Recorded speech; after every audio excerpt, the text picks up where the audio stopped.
Shalom, bendiciones para todos, dando infinitas gracias a nuestro Padre Celestial, que nos permite una vez más poder llegar a todos ustedes a través de este medio, donde todas las semanas siempre compartimos el estudio de la Torá, una porción de la Torá, una parashá, y de esta forma seguir estudiando la instrucción dada por el Eterno, seguir estudiando esta palabra que nos santifica, que nos libera, que convierte el alma, que nos ayuda cada día a crecer.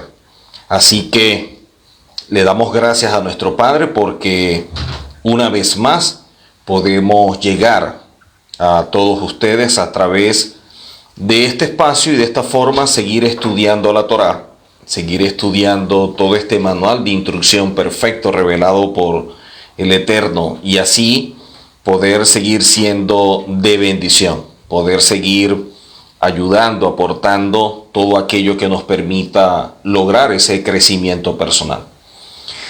Hoy vamos a estar estudiando la parashá Tetzaveh, que traduce como ordena, y dentro de esta porción de la Torah vamos a ver muchas cosas relacionadas al sacerdocio. Y es donde quiero yo centrar la enseñanza, a pesar de que habla de muchos puntos. Quisiera enfocarme en este sacerdocio y por eso he querido establecerlo como los levitas, el sacerdocio a través de Aarón y posteriormente el de Melquisedec y la relación que tiene con el Mesías. Entonces, basado en ello, he querido desarrollar la enseñanza, el estudio de la Torá en esta oportunidad. Así que esta parashá Tetzaveh, que traduce como ordena, es la porción de la Torá, la número 4 de este libro, de este Sefer de Shemot o de Éxodo, como es conocido tradicionalmente en las versiones de la Biblia, es conocido como Éxodo. Y esta porción de la Torá que aparece en Éxodo es también la número 20 que vamos a estar estudiando desde que comenzamos en Bereshit o en Génesis.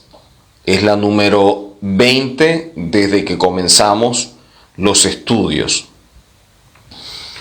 Esta parashá de Éxodo o de Shemot, comienza en Éxodo 27:20. Éxodo 27:20 hasta el capítulo 30, verso 10. Éxodo 27:20 hasta el capítulo 30, verso 10. Así que vamos a comenzar con esta parashá, vamos a comenzar con esta porción, la cual tiene varios puntos, como dije previamente, que son bien importantes poderlos estudiar, pero queremos centrar el estudio en esta oportunidad, queremos centrarlo en la parte sacerdotal o el establecimiento de los sacerdotes, porque siempre se habla sobre los levitas, siempre se habla en relación a que el sacerdocio de Aarón, los líderes actuales que no son levitas, siempre es como que se descalifica, se desacredita cualquier líder, cualquier pastor, cualquier ministro actualmente, porque siempre se parte de que no son levitas. Pero vamos a estudiar a través de la Torá lo que nos enseña la misma palabra del Eterno, y en relación a esto poder tomar en consideración ciertos elementos que nos permitan tener una mayor comprensión del tema, porque en esta parashá hay varios puntos a tratar. Está la preparación del aceite, está las vestiduras de los sacerdotes, el valor de los elementos en las vestiduras, está la consagración de los sacerdotes, la Keuná, y las ofrendas diarias y el altar del incienso. Todo lo que tiene que ver o todo lo relacionado con los sacerdotes es lo que vamos a estar desarrollando. Esta parashá Tetzaveh es el nombre de esta porción número 20 que traduce como ordena. Esta expresión viene del verbo sabá, que viene a ser su raíz, y se usa para referirse a ordenar, para establecer algo que ha sido instituido por el Eterno. y se encarga a una persona, que en este caso es Moisés, para que se responsabilice en poner en función, en que se ejecute todo aquello que el Eterno ha venido ordenando. Entonces está la orden del establecimiento de todo esto a través de aquello que se ha constituido previamente. Así que esta porción nos habla en relación a todo esto. Empieza la parashá diciendo Beatá Texabé, y tú ordena, y tú ordena. No comienza diciendo ordena, Texabé, comienza Beatá Texabé, y tú ordena. La idea o el objetivo de esto es que se entienda que Moisés es el responsable de que se cumpla, de que se lleve a cabo todo aquello que el Eterno ha venido revelando y como está planificado. Por lo tanto, es importante poder evaluar todo esto porque es lo que nos ayuda a entender la importancia de Moisés como ese instrumento del Eterno que no solamente libera a un pueblo que lo saca de Egipto, sino que también empieza a darle forma a toda esta familia que originalmente llegó a Egipto y que se transformó en un pueblo, como dice el mismo Eterno, que Israel es su hijo, Israel es su pueblo, y ahora empieza a cumplirse aquello que el Eterno dijo en Faraón o en Egipto. Yo quiero que tú dejes salir a mi pueblo para que me sirva. La salida del pueblo es para un servicio. Ahora, este servicio o lo que es la abodá, ¿de qué manera se va a realizar? Entonces allí es donde entra en escenario Moisés. Sigue siendo ese instrumento del Eterno para establecer el orden de todo aquello que nuestro Padre Celestial ha instituido. Entonces, en Éxodo 28:1 y 2, vamos a leerlo. Shemot o Éxodo 28, verso 1 y 2, dice la escritura que Hashem le dijo a Moshe, el Eterno le dijo a Moisés, separa a tu hermano Aarón y a sus hijos de los israelitas. Entonces, la separación viene a crear una condición de kedushá o de santidad para aquel que ha sido separado. Ahora, cuando hablamos de kedushá o cuando hablamos de santidad, no es simplemente una persona que ha sido separada, sino una persona que ha sido también consagrada a. O sea, yo lo saco de un entorno para colocarlo en otro con un propósito. Cuando el Eterno dice que dice acércalos para ti, Aarón, previamente cuando comienza diciendo la parashá, separa a tu hermano Aarón y a sus hijos de los israelitas, acércalos a ti. Dice sepáralos, pero al separarlos también dice acércalos. Entonces lo está separando de algo y lo está acercando a otra cosa. Eso es la kedushá. La kedushá es cuando tú te separas, cuando tú te desligas, cuando tú te distancias de algo, pero te estás acercando, te estás uniendo a otra cosa que es más relevante o que es mayor en posición espiritual. Entonces, entre todos los israelitas, entre todo el pueblo, el Eterno le dice a Moshe que separe a Aarón y a sus hijos de los israelitas. Entonces, aquí vemos algo importante. Quienes están siendo separados para el sacerdocio es Aarón y sus hijos. Porque regularmente la gente siempre establece o dice que son todos los levitas. Pero la palabra no establece que todos los levitas sirven, aunque los que sirven son levitas. Aquí dice claramente que es Aarón y la descendencia de Aarón. O sea, este sacerdocio es arónico. Por lo tanto, la kedushá o la santidad del sacerdocio es establecido cuando es separado de los israelitas, Aarón y sus hijos, y son acercados o los acercan al Eterno. Dice, acércalos para mí. van a ser sacerdotes para mí, hablando de sus hijos Nadab, Abiú, Eliezer e Itamar. Nadab, Abiú, Eliezer e Itamar. Entonces, separa a Aarón y a sus hijos, los separamos, los acercamos para mí, dice el Eterno, acércalos para mí. Entonces ahora tenemos a Aarón, Nadab, Abiú, Eliezer y Itamar siendo separados, pero al mismo tiempo se están acercando al Eterno. Dice, las vestimentas de los sacerdotes deberás confeccionar para tu hermano Aarón, vestimentas de santidad, que sean para la honra y el esplendor.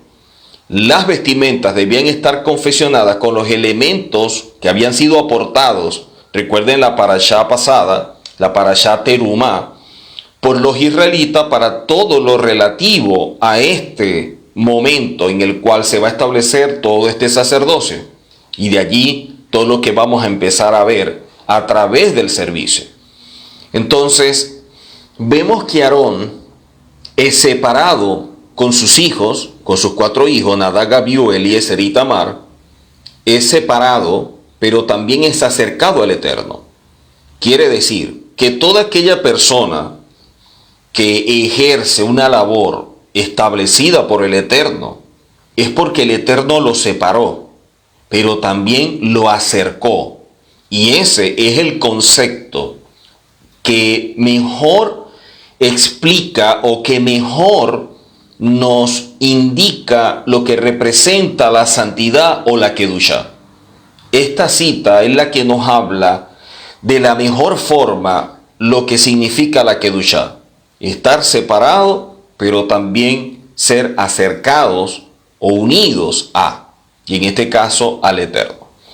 Entonces tenemos por un lado a los levitas, tenemos por un lado a los sacerdotes, que viene a ser Aarón y sus hijos, y tenemos por otro lado al sumo sacerdote, que viene a ser Aarón.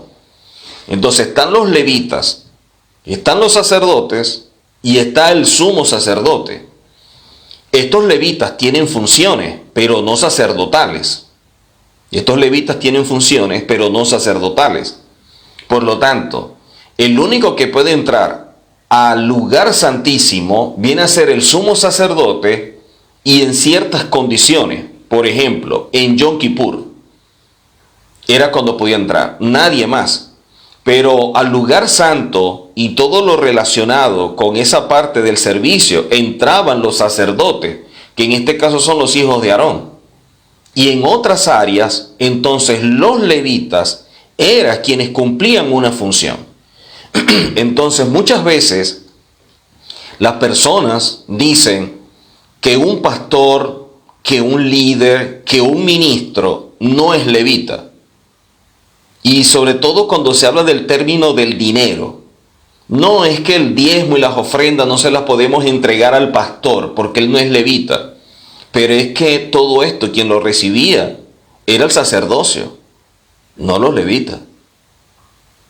Era el sacerdocio. Ahora, ¿quién establece a Aarón? El mismo Eterno.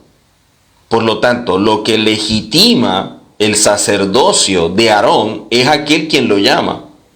Y quien lo llama, quien lo separa y lo acerca a él, es el mismo Eterno. Entonces, si yo descalifico a un pastor que ha sido separado y ha sido acercado al Eterno, a un ministro o a un líder, yo estaría desacreditando a aquel que lo separó, en este caso al Eterno. Porque si el Eterno es el que llama, la legitimidad de esta persona como autoridad recae en el Eterno que fue el que lo llamó. Porque ¿de dónde saca Aarón el hecho de ser sumo sacerdote? De la misma forma como son llamados y constituidos las autoridades actuales, directamente por el Eterno. De la misma forma como vemos posteriormente todo el orden de Melquisedec, que era un llamado directo por el Eterno. Entonces, vemos acá que Aarón es el sumo sacerdote y que toda su labor, la Keuná, viene a ser como el reflejo de la labor de lo celestial. que viene a ser lo verdadero, lo auténtico, que fue lo que el Eterno les reveló y les dijo, ustedes tienen que hacerlo exactamente como yo se lo estoy revelando. Entonces había un modelo celestial, que es de donde están copiando todo esto. Y la labor que van a realizar es el reflejo de lo que en lo celestial se hace.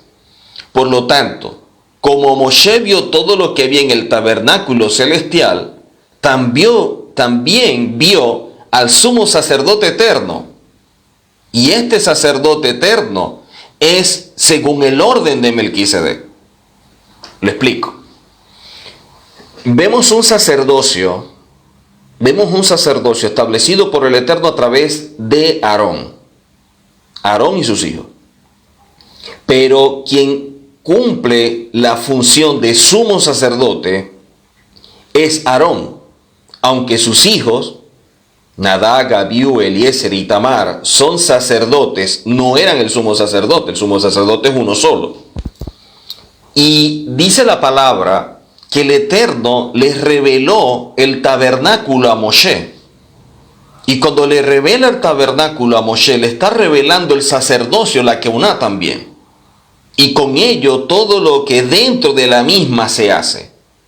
Ahora, si el Eterno le reveló a Moshe el tabernáculo y con ello todo el servicio para que lo realizara Aarón, siendo un reflejo de lo celestial, es evidente que Moshe también tuvo que ver un sacerdocio bajo un orden superior, de acuerdo a Melquisedec, que recaería sobre aquella simiente que viene a ser el Mashiach y que posteriormente sería Cohen Hagadol o sumo sacerdote. ¿Ok? Por eso es que Yehoshua, hablando de esto, dice, Abraham vio mis días y se gozó. Si ustedes leyeran de Moisés, sabrían quién soy yo, porque de mí habló él. Quiere decir que lo que Moshe habló, lo que Moshe escribió en relación a la Mashiach, está aquí guardado, está aquí oculto. Por eso vemos nosotros que el aspecto del mundo, lo que es el Olán, está escondido. Y utiliza la misma expresión hebreo, Elén. A nosotros nos toca poder buscar aquello que está escondido y que se revele, que se muestre. Y de esta forma poder captar todo aquello que el Eterno ha venido manifestando desde tiempo antiguo. Por lo tanto, vemos en los Salmos 110, verso 4, Salmos 110, verso 4, que dice la Escritura, Hashem ha jurado y no se retractará. Tú eres sacerdote para siempre según el orden de Melquisedec. Esto que está estableciendo aquí el Eterno, y lo está diciendo a través del salmista, es posterior al sacerdocio de Aarón.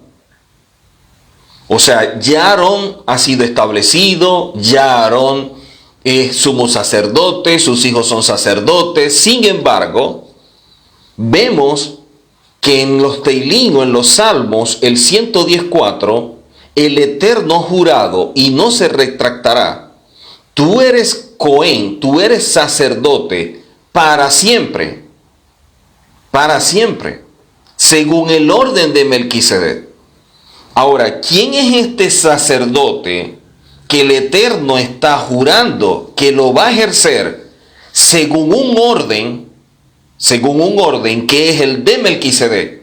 Y que esto que está declarando el Eterno a través del salmista es posterior a lo revelado en los días de Moisés para efectos de Aarón. Para efectos de Aarón. Entonces, ¿qué sucede? Vemos acá un sacerdocio que es el de Aarón, pero ya el Eterno ha establecido un sacerdocio según el orden de Melquisedec. O sea, el sacerdocio de Melquisedec, que recae sobre el Mesías y sobre todos aquellos que son enviados por el mismo Mesías, como él dijo, así como tú me enviaste, yo los envío ahora. Ese sacerdocio que viene de acuerdo al orden de Melquisedec no es improvisado, no es un sacerdocio que llegó de pronto, algo que se le ocurrió a alguien, es algo que ya estaba establecido y que el Eterno juró que no se iba a retractar. La pregunta es, ¿a quién le está diciendo todo esto? ¿A quién le está diciendo el Eterno? ¿A quién le ha jurado el Eterno? Y de lo cual no se va a retractar. ¿A quién le dijo, tú eres sacerdote para siempre según el orden de Melquisedec? Porque Aarón no es. Ya Aarón había sido establecido con sus hijos muchísimos años antes. Estamos leyendo ahora los Salmos. Esto nos indica que el sacerdocio, debemos entenderla como una labor establecida por el Eterno para que sean los intercesores entre el pueblo y el Eterno. La función del Cohen o del sumo sacerdote es totalmente diferente al oficio del profeta. Una cosa es el oficio del profeta y de allí la posición y condición que tiene, y otra cosa es el oficio del sumo sacerdote y la posición y condición que tiene delante del Eterno. El profeta es la voz del Eterno hacia el pueblo. El profeta viene a ser la voz del Eterno hacia el pueblo. Por eso el profeta siempre está mirando hacia el pueblo, porque es el vocero, el portador del Eterno. En el caso del sumo sacerdote es al revés. El sumo sacerdote está mirando al Eterno como representante o intercesor del pueblo. O sea, sobre el sumo sacerdote recae la responsabilidad de guiar, de resguardar a todo un pueblo. Y por eso es el oficio que recae sobre el sacerdote, el cual ejerce una labor de intercesor. Si hay un intercesor por excelencia, es el sumo sacerdote. Es el sumo sacerdote. Él es el intercesor por excelencia, porque es la persona que siempre se presenta delante del Eterno en favor de un pueblo, en representación de un pueblo.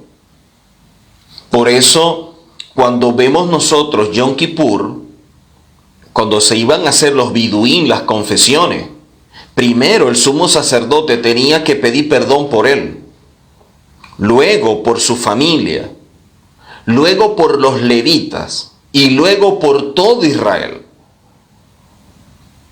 Ese era el orden para hacer los biduín o las confesiones. Quiere decir que su labor de intercesor es muy amplia, muy profunda. Ahora, vemos acá que de acuerdo a todo esto, este sacerdocio y que a la vez ejerce la labor de intercesión, porque es la persona que viene a representar al pueblo delante del Eterno, es una persona que ha sido separado y a la vez es alguien que dice el Eterno, acércalo a mí. Por lo tanto, eso es visto como la consagración, como establece la palabra en Éxodo 29:1. Éxodo 29:1. Dice la Escritura, Éxodo 29:1, consagración de Aarón y sus hijos como sacerdote. Consagración de Aarón. Consagración de Aarón y sus hijos como sacerdote. Aquí habla, esto es lo que le harás para consagrarlos. Esto es lo que tú vas a hacer para consagrarlos, para que me sean sacerdote. No para que sean, para que me sean. O sea, el sacerdocio es para mí, lo van a ejercer para mí. Y es la forma de entonces establecer lo que es la bodá, que viene a ser el servicio. Entonces vemos un sacerdocio establecido por el Eterno a través de Aarón, que recordemos cómo surge todo ese sacerdocio, que viene a ser posterior al becerro de oro, y luego vemos acá cómo el Eterno da una palabra en los Salmos donde establece un orden de un sacerdocio que será para siempre según el orden de Melquisedec. Quiere decir que cuando hablamos de Yehoshua, de nuestro Mesías, él califica como rey por ser descendiente de la línea de Judá. Pero ¿cómo califica para que Yehoshua pueda ser sumo sacerdote si el sumo sacerdote recae sobre Aarón y sobre sus hijos de acuerdo a la Torá? Entonces, si es de la tribu de Judá, es evidente que no es descendiente de Leví y mucho menos descendiente de Aarón. Por lo tanto, de acuerdo a la Torá, no debería ser sumo sacerdote. Pero el Eterno establece todo de una forma en que no se violente ninguno de sus principios. Quiere decir que Yehoshua es sacerdote de forma legítima, establecido por el Eterno, porque la misma Escritura lo establece. ¿Dónde lo establece? Veamos lo siguiente. Cuando vemos nosotros que es consagrado Aarón y sus hijos como sacerdotes, Aarón y sus hijos como sacerdote es posterior a la salida del pueblo de Egipto. Posterior a la salida del pueblo de Egipto. Pero leíamos nosotros en los Salmos, el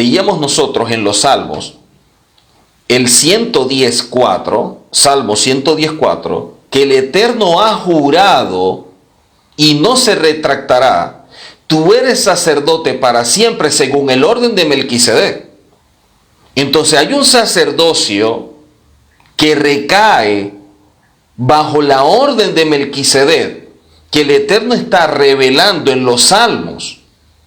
Ahora, ¿este Melquisedec es posterior o es previo a Aarón?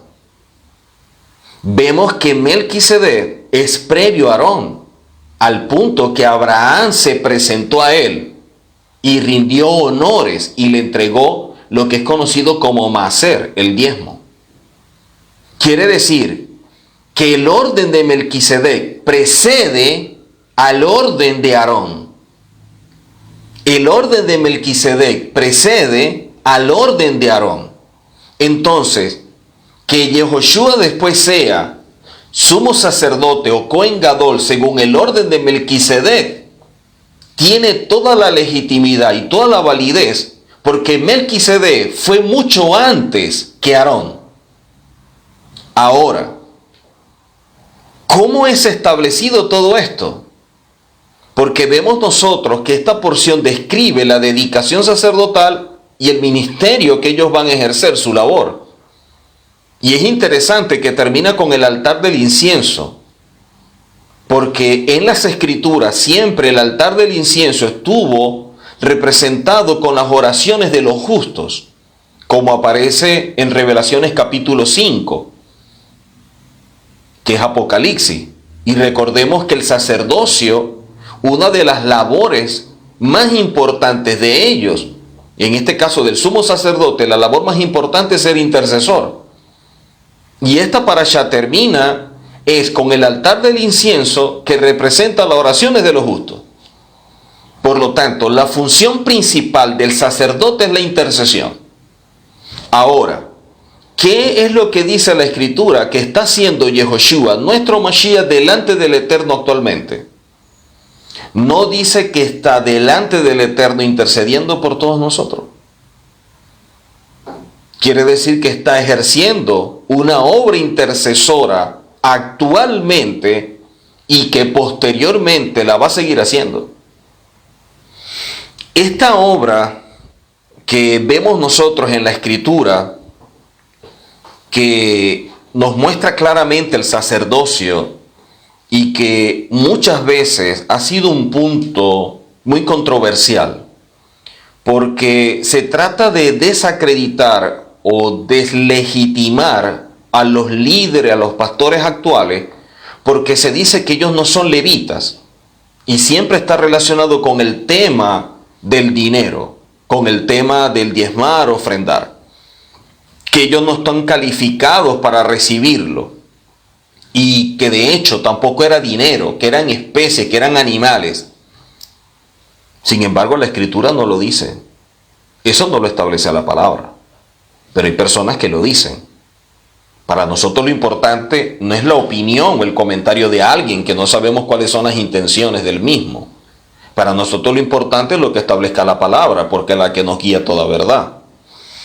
Entonces, vemos nosotros que, de acuerdo a lo que establece la palabra, estos levitas que la gente siempre saca a relucir, recordemos que fueron apartados para este servicio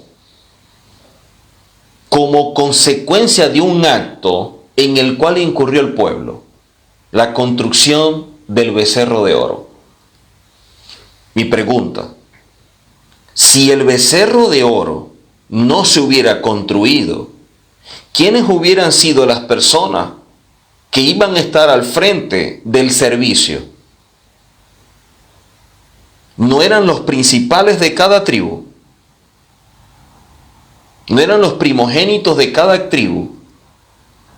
Que era lo que el Eterno había establecido como lo establece la Torá.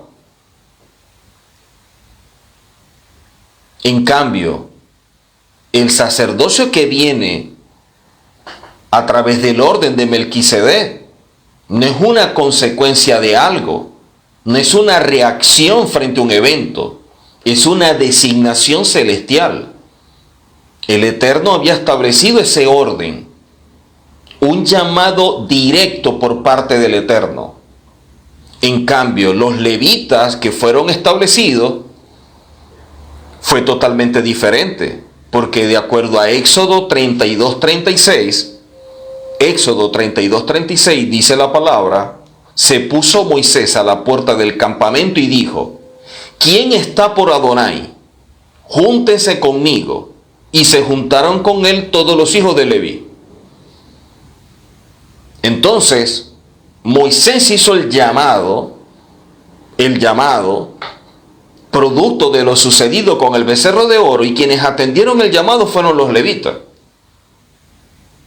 Entonces, los levitas son designados producto de lo sucedido con el becerro de oro. En cambio, el sacerdocio que recae sobre Aarón y sus hijos, no sobre los levitas, fue establecido por el Eterno, como lo vimos en Éxodo. Separa a Aarón y a sus hijos y acércalos a mí. En cambio, en el caso de los levitas, fue un llamado de parte de Moisés, de quienes estaban con el Eterno y que se juntaran con él en contra de lo que estaba sucediendo por el becerro de oro. Posteriormente vemos nosotros que en Números capítulo 3 verso 6 dice: haz que se acerque a la tribu de Leví y hazla estar delante del sacerdote Aarón para que le sirvan. O sea, los levitas servían a los sacerdotes, que es totalmente diferente. Los levitas servían a los sacerdotes, pero quienes eran sacerdotes solamente era Aarón y sus hijos. Entonces, cuando la gente dice: no, es que los pastores, los líderes, los ministros no son levitas para recibir esto, es que los levitas tampoco lo recibían. Quienes recibían todo esto principalmente eran los que estaban ejerciendo el sacerdocio. Porque todos los levitas estaban distribuidos entre todas las tribus. Y el Eterno da la orden de que cada tribu tiene que darle una porción de tierra a los levitas. Y los levitas allí tenían sus animales y tenían todas sus cosas para vivir. Es tanto que el mismo Eterno designa a Moisés que construya ciudades de refugio, y quienes estaban al frente de la ciudad de refugio eran los levitas. Entonces las personas a veces como que creen que los levitas estaban en el cielo. No, los levitas no tenían tierra, o sea, estaban en el espacio, estaban en una nave, ¿o qué? No, los levitas estaban en la tierra, en territorios asignados a cada tribu, y por lo tanto cada tribu tenía siempre una representación de los levitas viviendo con ellos. Porque lo establecido por el Eterno fue que a cada uno de ellos se les entregara tierras para vivir. En pocas palabras, sin el suceso del becerro de oro, ¿quiénes estarían sirviendo? O sea, ¿qué o quién otorga la legitimidad para servir y recibir por el servicio lo asignado por el Eterno? ¿El hombre o el Eterno? Porque si yo digo, los pastores, los líderes, los ministros no califican, como siempre se dice, como levitas para recibir el dinero, y además eso no era dinero, eran vacas, entonces la iglesia tampoco califica como el templo. Y así cada quien se va para su casa y nos vemos. Entonces las iglesias tampoco pueden funcionar. Porque si los pastores no califican como levitas, las iglesias tampoco califican como el templo. Así de fácil. Si descalificamos a uno, lo otro también queda descalificado, porque los dos son parte de un mismo contexto. Los levitas, y en este caso los sacerdotes, ejercen el servicio en el templo.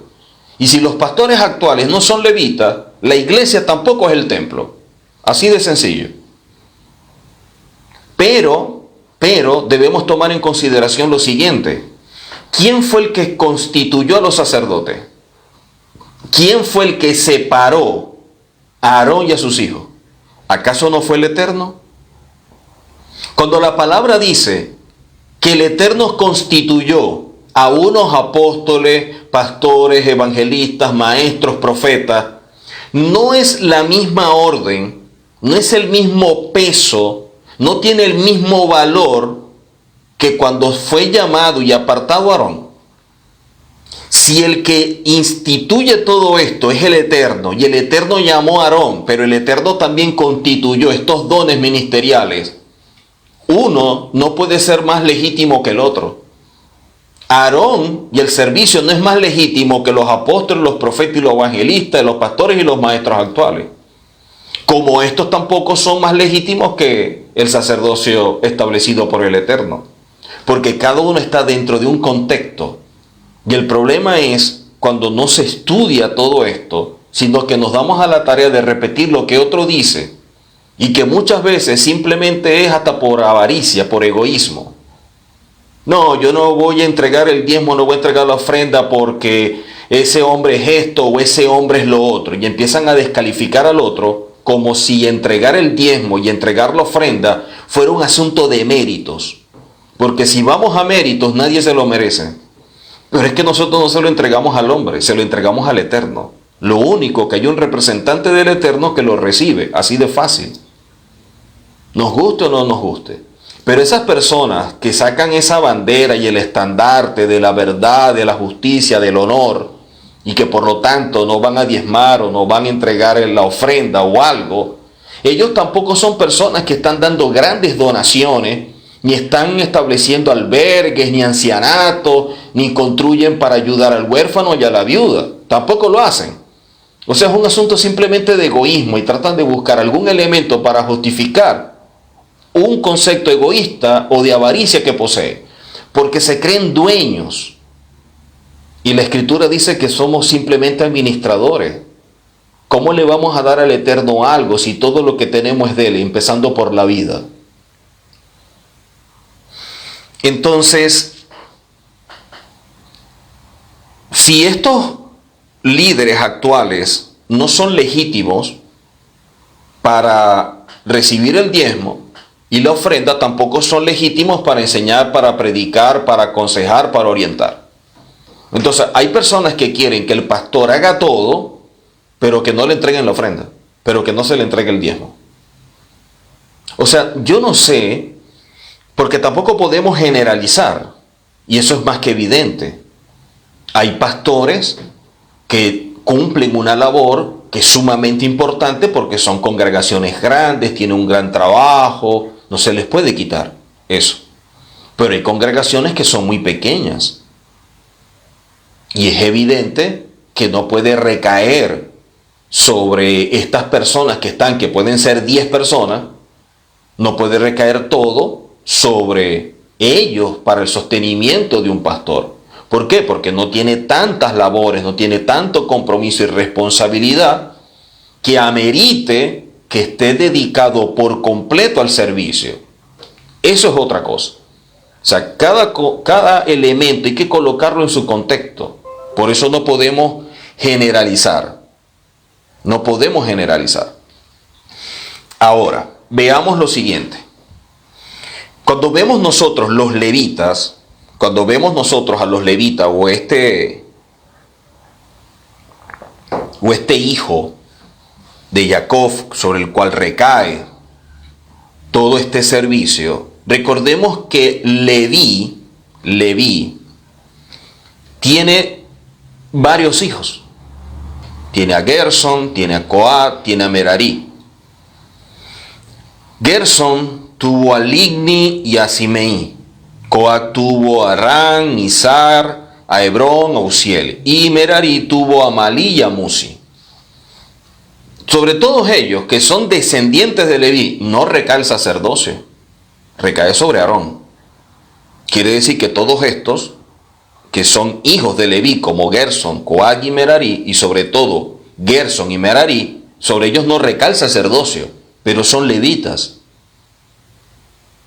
O sea, la gente a veces asume que todos los levitas podían optar al ser sumo sacerdote, así como la gente en la iglesia piensa que todos podemos llegar a ser pastor, que nosotros llegamos a la iglesia y que esto es como una academia militar donde yo voy siendo subteniente y paso a teniente y después capitán y mayor y coronel hasta llegar a general.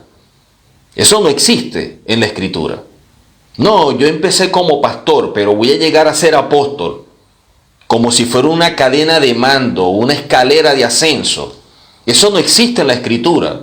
El apóstol está en el mismo nivel que el pastor, que el evangelista, que el maestro, que el profeta. No hay nadie que esté por encima de otro, porque todos fueron constituidos al mismo nivel. La posición espiritual del apóstol, del profeta, del pastor, del evangelista, el maestro es la misma. Ninguno es mayor que otro. Y entonces empieza, no, porque el apóstol cumple con todos los oficios, el apóstol tiene un poco de pastor, un poco de maestro. Eso solamente cabe en la cabeza de alguien que no estudia la escritura. Pero hay gente que se lo cree.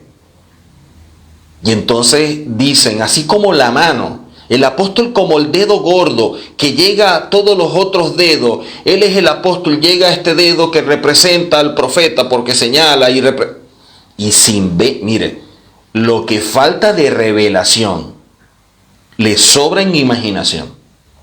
Si algo se le puede aplaudir a la religión, es que lo que carece de revelación en imaginación le sobra. Tienen muchísima imaginación, porque se inventan unos cuentos tremendos. Pero la escritura dice otra cosa, y nuestro deber es seguir lo que dice la escritura.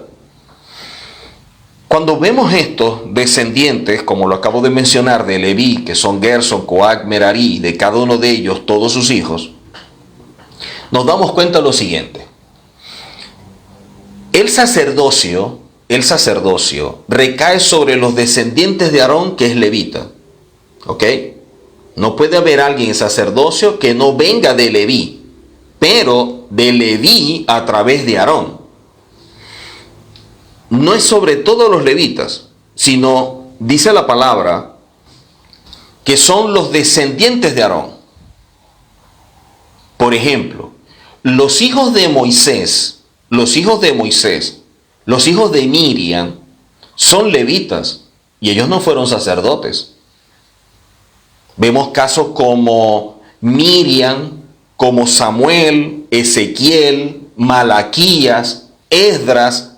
Todos eran levitas y ninguno de ellos fue sacerdote. No podían optar a ser sumo sacerdote. Porque la palabra en Números capítulo 3 nos dice, constituirás a Aarón y a sus hijos para que ejerzan su sacerdocio. Y miren lo que dice luego. Y el extraño que se acerque morirá. O sea, si a alguien se le ocurría, si a alguien le parecía, yo también puedo ser sumo sacerdote, dice la palabra, el extraño que se acerque, caret, morirá, muerte. Entonces no es un asunto de que el sacerdocio es porque yo me ofrezco, el sacerdocio no es un asunto de voluntariado. Yo también quiero ser pastor, yo también quiero ser profeta, yo también quiero ser esto. Porque eso no existe en la Escritura. No existe en la Escritura. Y ahora vemos algo que llama poderosamente la atención, pero a la vez también causa mucha alarma. Y es el hecho de que hay gente que se está inventando escuelas. Hay gente que se está inventando escuelas. Por ejemplo, vemos que dicen, esto es una escuela de profetas. Escuela de profetas. O sea, toda persona que estudia en esa escuela es profeta. ¿En serio? O sea, yo veo que abren una escuela de profetas aquí en la ciudad, en Argentina, y yo voy y me inscribo y me gradúo, yo puedo pensar que soy profeta porque estudié en esa escuela. ¿En serio? O sea, hasta allí estamos llegando. O sea, ya no es algo constituido por el Eterno, sino que a una persona se le ocurre crear una escuela y de ahí él tiene la prerrogativa de constituir a otros. Entonces estamos graves. Entonces esto se está poniendo cada día peor. Porque se entiende que alguien que es constituido por el Eterno, ejemplo, una persona que es constituido por el Eterno como pastor, si es alguien responsable y sabe el compromiso y el honor que tiene, debería estudiar y formarse académicamente para ejercer esa labor de la mejor manera. Porque una cosa es que yo sea constituido como pastor y otra cosa es que yo sepa ejercer el pastorado. Yo puedo tener el talento y me gusta la medicina, pero no significa que sea médico. A mí me puede gustar y llamar la atención el derecho y querer ser abogado, pero eso no me hace ser abogado. Yo necesito estudiar, necesito capacitarme, necesito prepararme para ejercer esa labor y no hacerlo de forma empírica. No, ensayo por error, vamos a ver cómo sale esto. Eso no es así. Y tampoco es que, bueno, yo estoy en la iglesia y como yo no estoy de acuerdo con el pastor porque lo que él enseña a mí no me parece, yo me voy y en la casa, en el estacionamiento, y hay un techo y yo empiezo con una iglesia allá. Y ahora yo soy el nuevo pastor, yo me voy a autoconstituir, me autoproclamo pastor.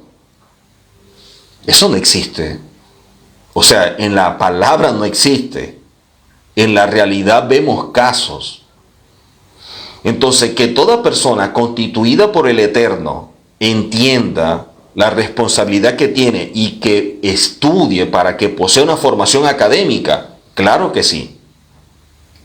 Pero decir que porque a mí me gusta el don de profeta o el don de apóstol, yo me inscribo en una escuela y pensar que si yo salgo de esa escuela y me gradúo, soy apóstol o soy profeta, hay que ser muy ingenuo. O muy ingenuo o una persona que ignora muchísimo. Porque eso la Escritura no lo establece, no lo avala por ningún lado. Ahora, que alguien tenga una escuela y diga, bueno, nosotros, por ejemplo, queremos establecer una escuela para maestros, pero el que establece la escuela evalúa el perfil de cada persona y puede ver en 2 o 3 que tienen el don de maestro. Y él los llama y les dice, yo quiero que estudien conmigo para maestro porque yo veo que en ustedes está el don, que en ustedes está ese oficio. Eso es otra cosa. Entonces, este maestro, viendo que hay dos personas que también tienen ese mismo don, quiere formarlos, quiere instruirlos, bendito sea el Eterno, está bien. Pero ninguna escuela, ningún instituto, ninguna universidad bíblicamente puede otorgar un título a alguien de pastor, de maestro, de profeta, porque eso no aparece en la palabra. Las instituciones dan una formación académica para que la gente pueda desarrollar y pueda potenciar el don ministerial que poseen, no para que le den el don. Cuando la persona fue a esa escuela, ya el don lo tenía. Lo que quiere es aprender a cómo usarlo, cómo perfeccionarlo, cómo mejorar. Es como la persona que tiene el talento de cantar. Tiene el talento de cantar. Va a una escuela para mejorar, para aprender la técnica, para conocer muchas cosas, ejercicios de respiración. Eso lo va a hacer, pero ya la persona canta. Ya la persona tiene el talento, ¿ok? Entonces, recordemos un punto importante, y es que, dada la condición sacerdotal y las responsabilidades en los concernientes a las decisiones que se tomaban dentro del pueblo, los levitas constituían un grupo diferente al pueblo y por lo tanto eran respetados por todo ello. Y de allí que el Eterno los establezca de esta forma. Entonces decíamos previamente que por la línea de Leví es que se constituye a todos aquellos que ejercen el sacerdocio. Por la línea de Leví. Pero de Leví a través de Coat, y de Coat, que es el hijo de Leví, a través de Amram. Y miren que Amram tuvo a Aarón, a Miriam y a Moshe. Y Miriam y Moisés no tienen hijos que sean sacerdotes. Ni los hijos de Miriam ni hijos de Moisés pueden ser sacerdotes. Porque vienes a través de Aarón. Y Aarón tuvo 4 hijos. Aarón tuvo Nadab y Abiú, y Tamar y Eliezer. Pero ¿qué sucede? Cuando van a comenzar, y no voy a explicar mucho de este punto, cuando van a comenzar, Nadab y Abiú hicieron algo indebido y murieron. Nadab y Abiú no dejaron descendientes. Por lo tanto, el sacerdocio que recae sobre los hijos de Aarón recae específicamente sobre Itamar y sobre Eleazar. Porque Nadab y Abiú no tuvieron descendiente. Entonces viene de Leví Coat, de Coat Amram, de Amram Aarón, de Aarón Itamar y Eleazar. De allí es que viene el sacerdocio. Y este sacerdocio que viene de allí, hay algo que sucede, y es que se da un evento dentro del pueblo de Israel, y eso trae consigo una mortandad terrible. Y esta mortandad se detiene por la acción de alguien que es Pinjas, que en nuestras Biblias aparece como Fines. En Números capítulo 25, Números capítulo 25, verso 10 al 12, Números 25, 10 al 12 dice la Escritura: Hashem le habló a Moisés para que transmita lo siguiente: Pinjas, hijo de Eleazar. Recuerden, Aarón tiene sus hijos, y ¿quiénes quedaron vivos? Eleazar y Tamar. Pinjas, hijo de Eleazar, nieto del sacerdote Aarón, viene de esa línea, apaciguó mi ira contra los israelitas, al haber sido él quien entre los israelitas vindicó mi causa, como dicen los rabinos, con una actitud heroica cuando tomó su lanza para justiciar al israelita que cohabitaba con una madianita, en una actitud desafiante contra Moisés por lo que representaba esta mujer. Evitando que yo, dice el Eterno, en mi celo, los extermine a los israelitas. Este celo que es la expresión hebrea kiná, consiste en que deben servirme solamente a mí y no a nadie extraño a mí. Basado en lo que hace Pinja, que mata a esta mujer y a este hombre, que estaban haciendo eso casi que públicamente, y los atraviesa como una lanza, y de allí cesa la mortandad, entonces mire lo que dice la palabra en número. Por eso le dije a Pinjas que le otorgo mi pacto de paz. Regularmente es como aparece, pero dice Brit Shelomah, o sea, un pacto perfecto. Lo que pasa es que como la raíz de esa palabra es la misma para Shalom, traducen como pacto de paz. Pero en verdad está hablando de un pacto perfecto, Shelemah. Y de ahí el perfeccionamiento, Shelemut. En el corazón de Pinjas, o sea, no existía un interés personal, solamente el celo por el Eterno y buscar la paz por lo que estaba sucediendo allí. Cómo esta persona trae a esta mujer y miren lo que estaba provocando. Ahora, el Talmud, en el tratado Sebajín 19, en Sebajín 19, dice que Pinja, que es hijo de Eleazar y a la vez nieto de Aarón, no era Cohen. Y la Torah dice que sobre Aarón y sus descendientes es el sacerdocio. Y el Talmud enseña que él no era Cohen antes de ejecutar a Sinri con la lanza, que fue el hombre que mató. Solo Aarón y su familia y la futura descendencia habían sido designados como sacerdote. Pero como Pinjas ya había nacido, cuando Aarón y sus hijos fueron instalados como sacerdote, él no tenía derecho a ser Cohen. Sin embargo, él pertenecía a la familia del sumo sacerdote. Y por esto tenía una posición de liderazgo nato. Por ende, Pinjas no había tomado la justicia en sus propias manos como individuo, sino que lo hizo en representación de un liderazgo. Y a raíz de su acto, dice la Torá, entonces, que Pinja es incluido dentro del sacerdocio. Entonces, ahora veamos cómo viene el sacerdocio, que no es simplemente como la gente piensa, levita, no.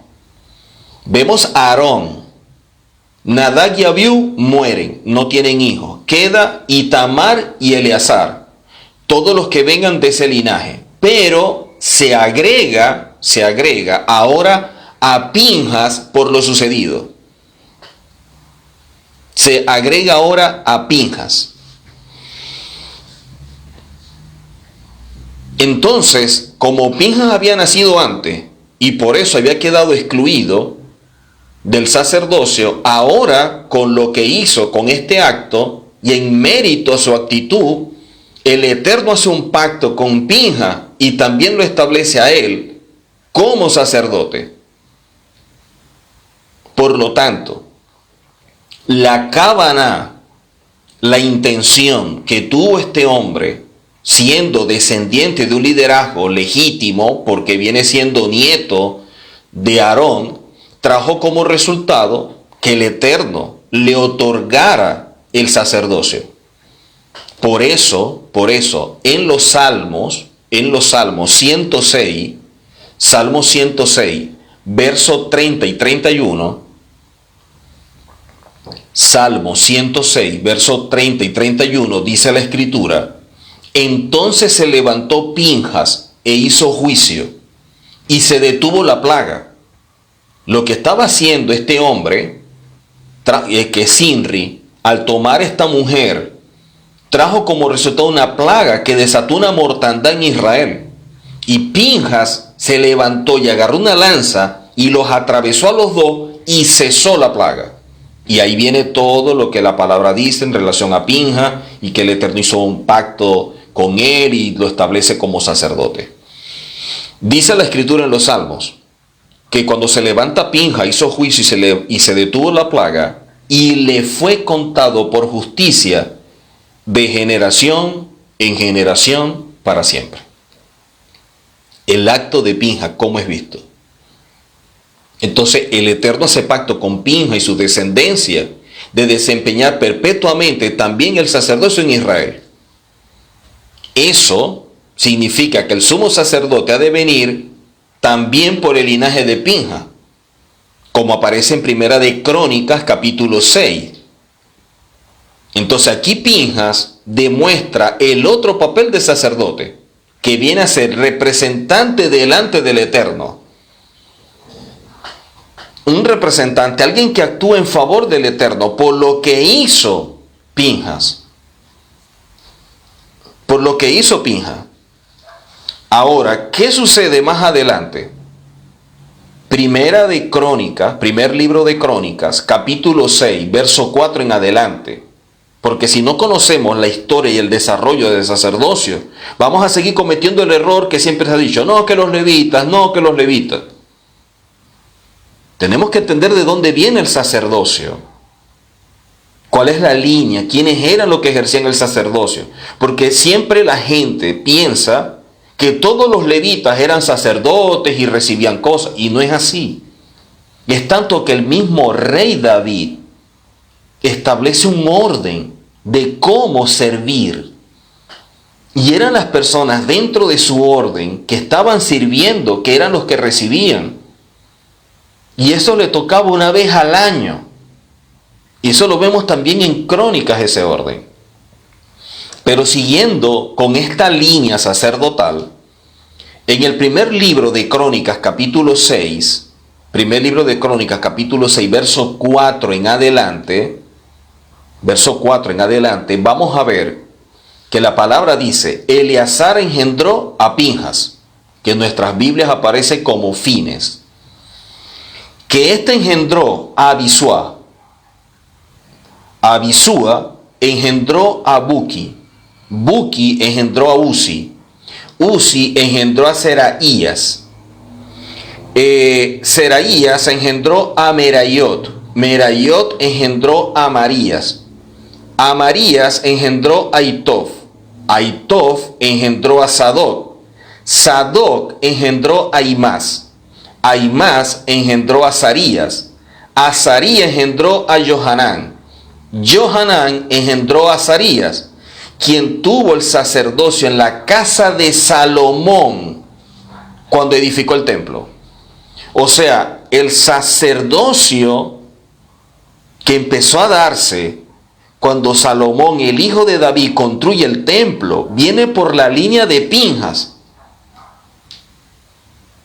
Ni siquiera por la línea de Itamar.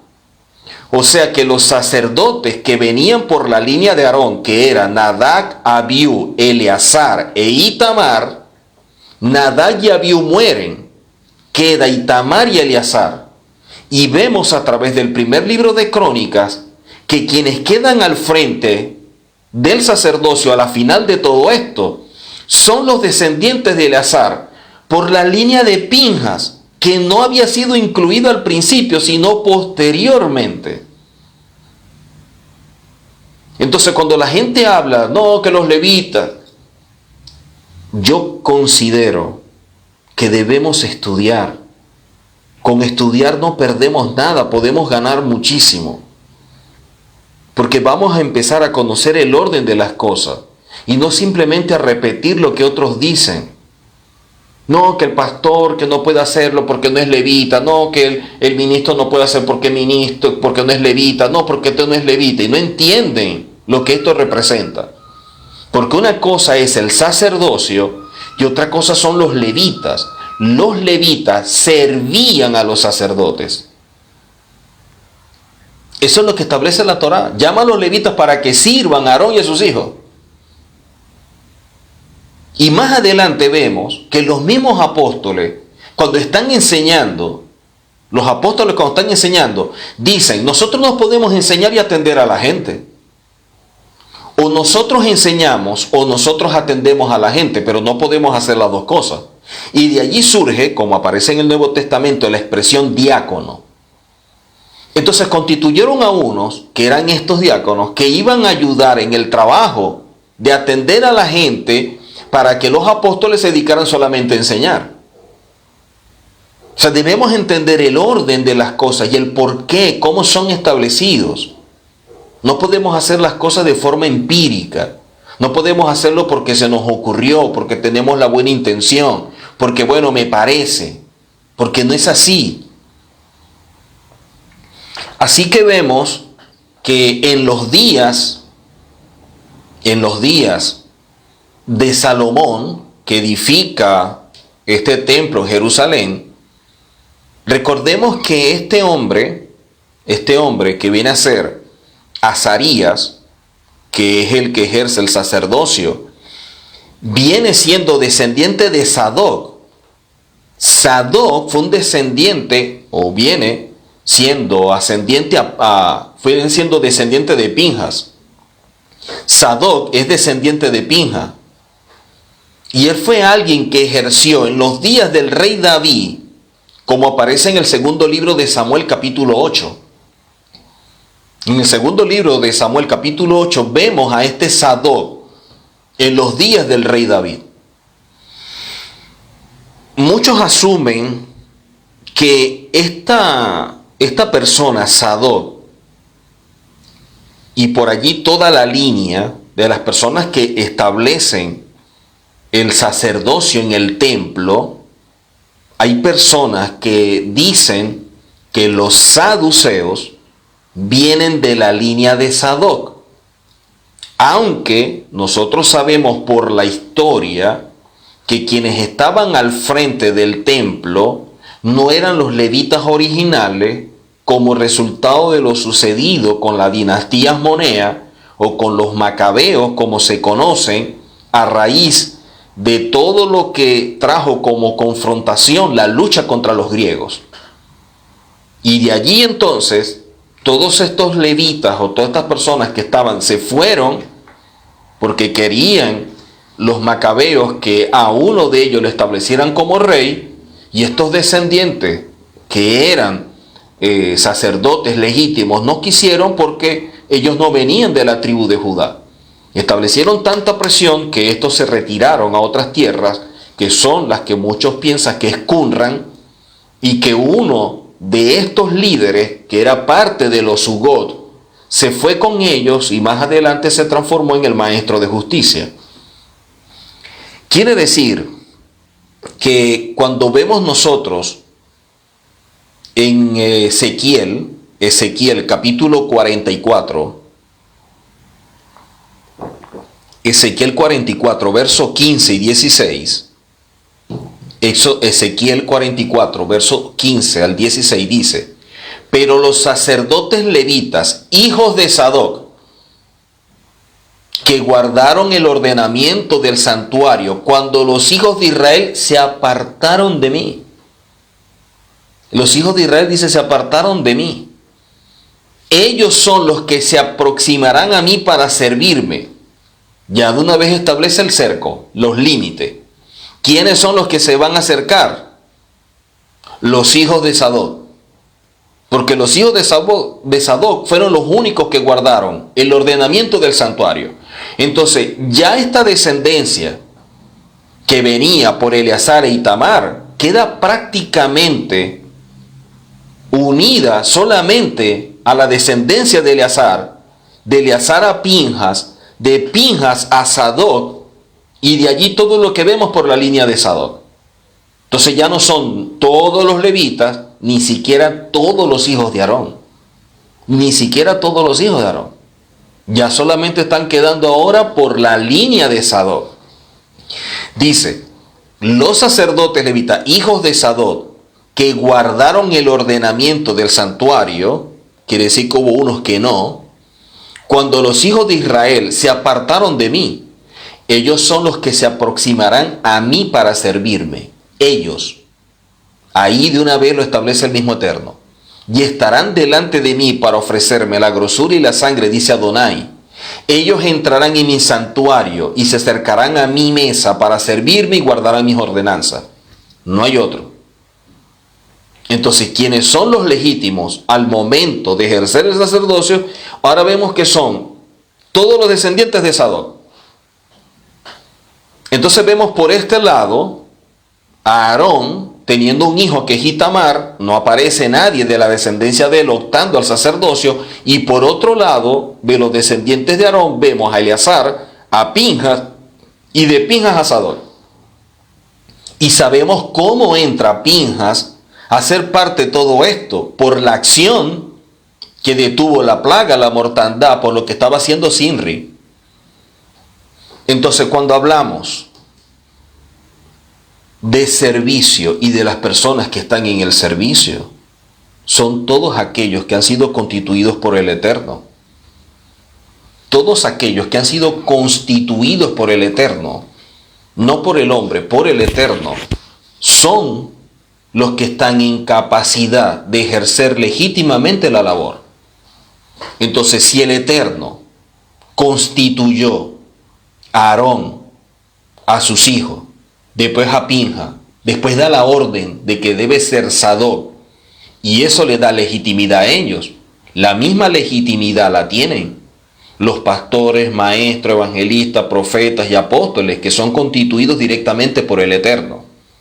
Y más, porque estos que están siendo constituidos por el Eterno, hablando de los apóstoles, profetas, evangelistas, maestros y pastores, son según el orden de Melquisedec, a través de la línea del Mesías.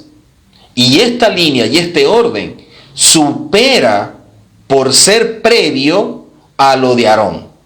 Porque primero fue Melquisedec y luego fue Aarón. Y el orden para establecer al Mashiach como sumo sacerdote, evidentemente no es por Aarón, porque él no es levita, él es de Judá, por eso es que califica como rey. Pero es un rey que ejerce sacerdocio. Un rey que ejerce sacerdocio. Entonces, si Yehoshua, nuestro Mesías, viene de la línea de Judá y califica para rey, pero el Eterno lo llama para que ejerza el sacerdocio, entendiendo que el oficio del sacerdocio, el trabajo más importante es ser un intercesor, y eso es lo que hace el Mesías. Él lo establece de forma legítima por el orden de Melquisedec, porque por el orden de Aarón no puede, y el Eterno no va a violentar su propia palabra. Entonces el Eterno constituye al Mesías como sacerdote según el orden de Melquisedec. Por eso es que se dice que no tiene genealogía, porque si hablamos de Sadoc y el sacerdocio delegado a Sadoc tiene una genealogía.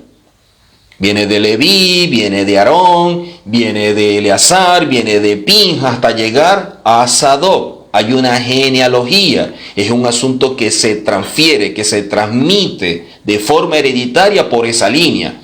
En el caso de Melquisedec no. Melquisedec es un título, un tipo de orden que entrega directamente el Eterno. Y por lo tanto, una persona podía ejercer la autoridad siendo llamado y constituido directamente por el Eterno. Porque Aarón ejerció el sacerdocio, ¿heredado de dónde? ¿De dónde heredó el sacerdocio Aarón? De ningún lado. Lo llamó directamente el Eterno. De la misma forma, el Eterno establece y constituye a Yehoshua como sacerdote, pero de acuerdo a Melquisedec, no de acuerdo a Aarón, porque no califica. Pero el sacerdocio o el orden de servicio a través de Melquisedec es mayor que el de Aarón. Porque de acuerdo a lo que leímos en los Salmos 110, el Eterno juró que le daría el sacerdocio de forma perpetua. Y ese juramento de ese sacerdocio de forma perpetua, según el orden de Melquisedec, fue algo que se estableció posterior a Aarón. Posterior a Aarón. Quiere decir que cuando Moisés tuvo la revelación de todo lo celestial, hablando del tabernáculo y todo esto, como le dijo el Eterno, tú lo vas a hacer exactamente como tú lo ves, como yo te lo estoy revelando, tuvo que ver la figura de este sacerdocio según el orden de Melquisedec y del cual fue constituido el Mesías. Por eso el mismo Yehoshua dice, Moisés escribió de mí. Si ustedes leyeran a Moisés sabrían quién soy yo. Ahora, Números capítulo 18. Números 18. Verso 21. Números 18, verso 21. Dice la palabra. He aquí, yo he dado a los hijos de Leví todos los diezmos de Israel como heredad. Ahora, se los entregó ¿por qué? ¿Qué dice la Torá? A cambio del servicio. Yo les estoy entregando los diezmos a cambio del servicio. Tú por servir recibes el diezmo que llevan a cabo en el tabernáculo de reunión. Por lo tanto, si las personas están sirviendo, tienen legitimidad para recibir el diezmo. Entendiendo que el momento de entregar el diezmo, el diezmar y el acto de entrega son cosas diferentes. Una cosa es el diezmo, otra cosa es diezmar y otra cosa es el momento de la entrega y recepción por aquel que es una autoridad. Son tres cosas que están unidas pero son diferentes. Hay un acto de diezmar, hay un acto que es la separación y presentación del diezmo y un acto de recepción del diezmo por parte de la autoridad. Pero la escritura en Números 18:21 dice que el diezmo se entregó por parte del Eterno a cambio del servicio. Entonces, partiendo de esto, una persona que esté ejerciendo la labor como ministro y que eso le ocupe su vida, porque son muchas tareas, las personas que hay que atender y muchas cosas, está en todas las de la ley, tiene toda la legitimidad para recibir el diezmo a cambio del servicio, porque fue establecido por el Eterno. El segundo libro de Crónicas, capítulo 31. Segundo libro de Crónicas, capítulo 31, verso 4 al 6. Segundo libro de Crónicas, 31, verso 4 al 6. Dice la palabra. Mandó también al pueblo que habitaba en Jerusalén que diera la porción correspondiente a los sacerdotes y levitas. Sacerdotes y levitas. A fin o con el propósito de que se dedicaran a la Torá del Eterno. Ustedes se dedican a la Torá, a ustedes les corresponde la porción de los diezmos. Dice claramente, la porción que le corresponde. Dice, y cuando se divulgó el edicto, porque se estableció hasta como un edicto, los hijos de Israel dieron muchas primicias de grano, de mosto, de aceite y miel, de todos los frutos del campo, y trajeron en abundancia los diezmos de todas las cosas. Y los hijos de Israel y de Judá, porque recordemos que estaban separados, que habitaban en las ciudades de Judá, también trajeron el diezmo de bueyes y de ovejas, y el diezmo de las cosas santas consagradas al Eterno Elohim, y lo apilaron en montones. Cuando el Eterno dio la orden, tienen que darle la porción correspondiente a los sacerdotes y levitas, con el objetivo, con el propósito, a fin de que se dediquen a la Torá. Y le entregaron todo esto, unido a la cita de Números 18, vemos de forma muy clara que está totalmente legítimo que la persona que está sirviendo, que la persona que se dedica a la Torá, debe recibirlo.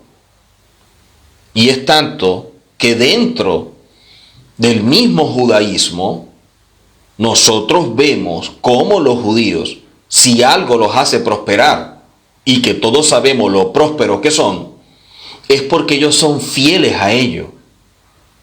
Por eso es que en el Shulchan Aruch hay todo un capítulo que se llama Maaser, hablando del diezmo.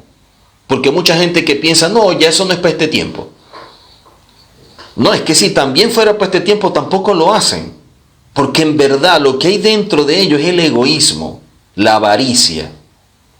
Esa es la verdad. Y lo tratan de justificar diciendo que no es para este tiempo y pare de contar todo lo que puedan decir que no es el objetivo. Pero siempre buscan una excusa. Ahora, la palabra en Devarim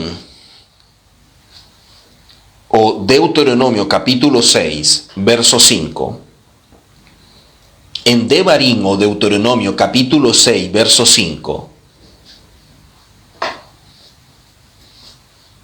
vamos a leerlo en hebreo y luego en español para que ustedes entiendan lo que esto representa.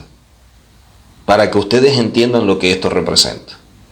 Dice la escritura: Beakta Adonai Elokeja behol lebabeja ulhol nafcheja ulhol meodeja. Beakta Adonai Elokeja behol lebabeja uberhol nafcheja ulhol melodeja. Eso traduce: y amarás al Eterno tu Elohim. Ahora, ¿cómo lo vas a amar? ¿Cómo amarás tú al Eterno tu Elohim? Con todo tu corazón. Con todo tu corazón. Porque en tu corazón es que aflora los sentimientos, las emociones, todo esto. Dice, con toda tu alma. Hablando de esa parte del nefesh que es el intelecto. Que muchas veces la razón se opone a la fe. Bueno, tú tienes que controlar tu razón, controlar tu intelecto, controlar tu lógica, porque la fe tiene que estar por encima de todo eso. Entonces tú tienes que amar al Eterno con todo tu corazón, involucrando tus sentimientos, tus emociones, pero tienes que amarlo también con toda tu alma, o sea, con todo tu intelecto, con tu razón y con todos tus bienes. Con todo lo que tú tengas de bienes materiales, de esa forma también tú amas al Eterno. Entonces la palabra siempre lo ha establecido y por eso es que el pueblo de Israel, obediente a todo esto, por eso es que es tan bendecido y tan próspero. Porque ellos entienden que el amar al Eterno tiene que ser de esta forma. Y por eso ellos dar el diezmo, ofrendar, dar sedacá, ayudar, dar donaciones. Para ellos es muy sencillo. Porque ellos entienden que todo viene de la mano del Eterno. Cuando ellos estaban en el desierto, iban a entrar a la tierra, les dijo, en una celebración, ustedes tienen que recordar este momento, y cada vez que ustedes celebren eso, acuérdense que todo viene del Eterno. Que nunca digan que todo lo que ustedes tienen es producto de su fuerza, de su inteligencia, de la destreza, de los negocios, de lo que ustedes hacen, porque nada de allí viene. Todo viene de mi mano, abierta, santa y generosa. Todo viene de parte del Eterno. ¿Qué podemos darle nosotros al Eterno que no venga de Él?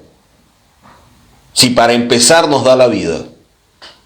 Por eso cada día que nos despertamos, que hacemos la oración de Modeaní, agradecemos al Eterno porque mantiene esta alma en nosotros, mantiene el aliento de vida.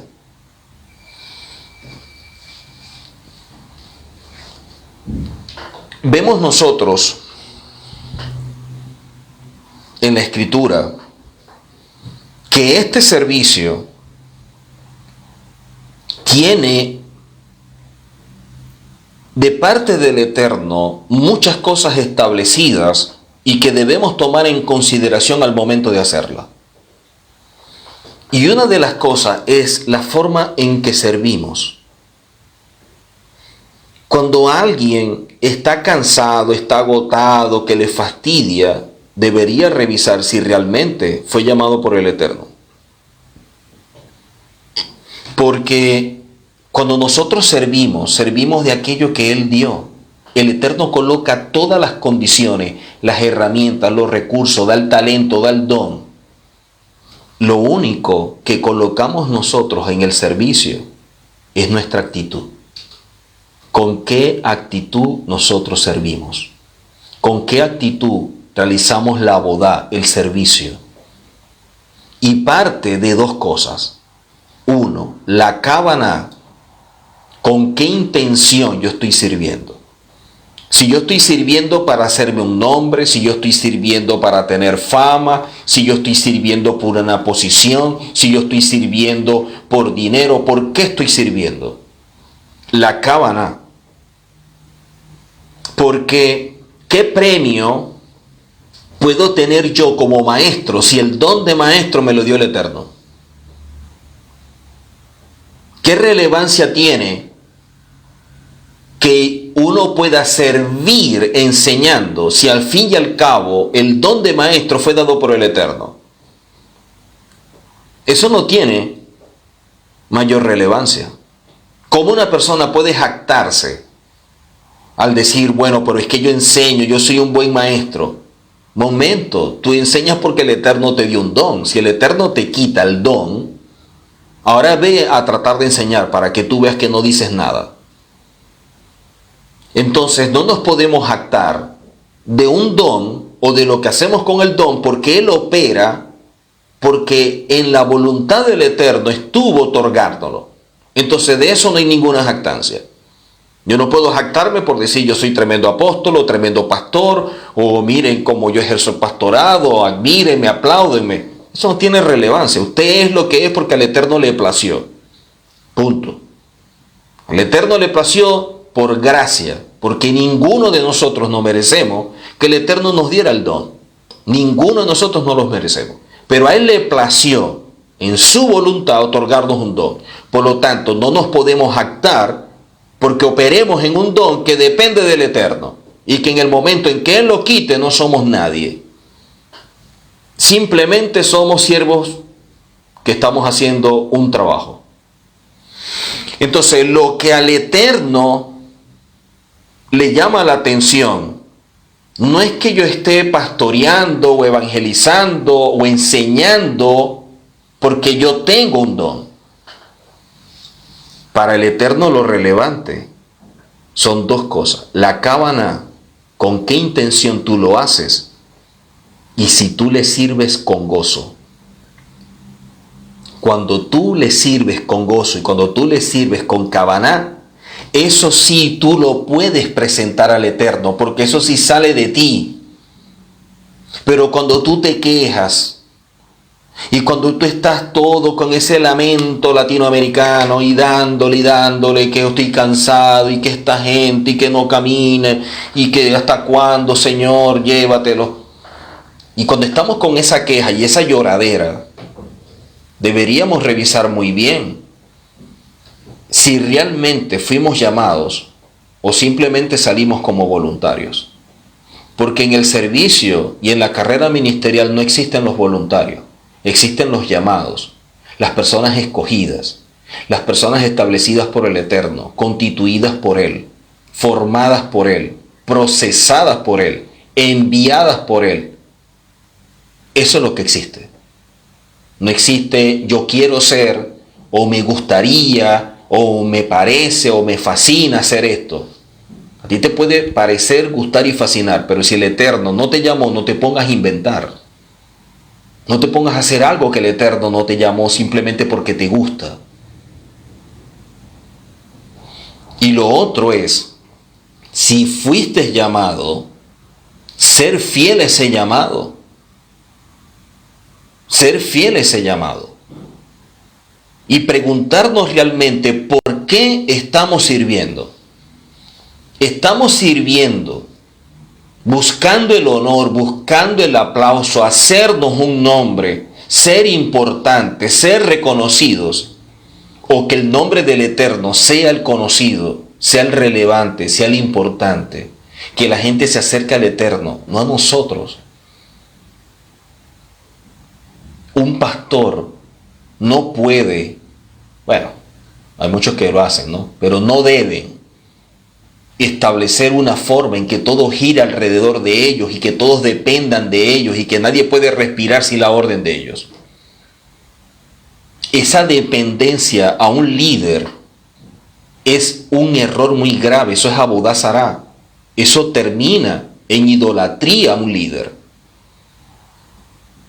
Un ministro, un líder, alguien que está en una posición, en un cargo de preeminencia, él tiene que buscar es que la gente se acerque al Eterno. El Eterno llamó a Moshe, el Eterno llamó a Moisés y le dijo, sepárame a Aarón y a sus hijos y acércalos a mí, no acércalos a ti, acércalos a mí.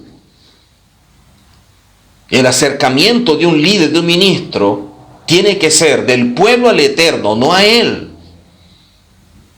La gente no puede tener una dependencia hacia nosotros. Y se entiende el respeto que debe tenerse a toda autoridad. Se entiende el honor que se merece toda autoridad. Pero una dependencia al punto que se transforma prácticamente en un ídolo es peligrosísimo. Porque cuando una persona mira hacia una autoridad, pierde por completo la objetividad. Y no puede ser. Por eso es que vemos lo que vemos. Hay personas que en una congregación están más por un lazo sentimental y afectivo con el pastor que por aquello que reciben del pastor como formación.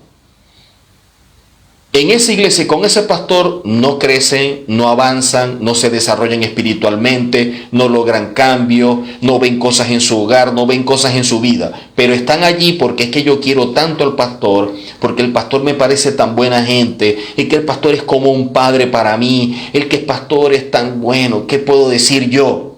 Le debo tanto. Entonces las personas están en una iglesia con la motivación equivocada. Y eso sí es un problema grave. Porque nosotros no estamos en las congregaciones para sentirnos bien, porque nos gusta, porque está cerca de mi casa, ni nada por el estilo. Una congregación es un lugar de aprendizaje, de formación, de capacitación, de procesos. Para eso es una congregación. El problema es que hemos transformado la congregación en un club social que tiene ciertos valores y ciertos principios, aunque a veces las conversaciones que se dan adentro no son las mejores.